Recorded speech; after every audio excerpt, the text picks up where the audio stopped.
At the Canary, we can't rely on the government, corporations or the corporate media to have our backs. Instead, we need to build communities of resistance. Part of doing that is having media outlets that are truly independent, run by the people, for the people.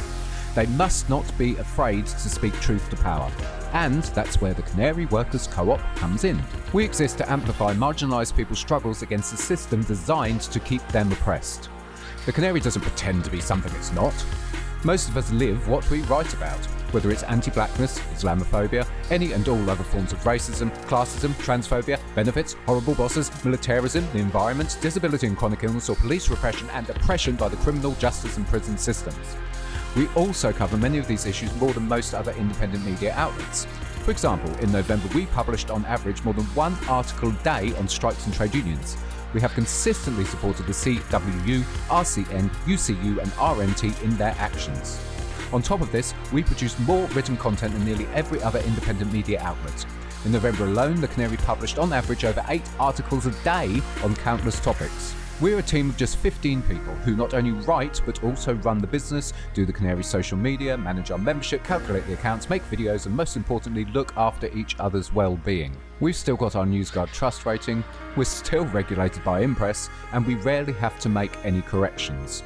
We do all of this while nearly half the team are personally affected by disability, chronic illness or enduring psychological distress. We've had the year from hell, which has been turned around by our transition to a co-op. However, we are still the same team of writers we've always been, dealing with the news that matters to working class and marginalised people. We don't give you wordy, pretentious insights propping up powerful people and companies. The Canary certainly doesn't pretend to maintain a fake balance in our coverage. We don't see the point in parroting anything that's liberal or Tory-like for the sake of clicks and paper copy sales. And why would we get ourselves gigs on the BBC when we have dedicated tens of thousands of words to slagging it off? We hope we are and aim to continue to be working class and marginalised people's go-to news outlet, one that they know stands on the front line with them in their battles against a system intent on repressing them. But we cannot do this without your support. With the corporate media in the UK directly in bed with the establishment and other independent outlets either folding, reducing their content or unable to reach the number of people we do, the Canary is a crucial tool to support resistance to power for working class and marginalised people. Look, we know this is a ridiculous time to be asking for money. Plenty of us at the Canary have to have the DWP top up our wages with universal credit. But imagine if there was no Canary.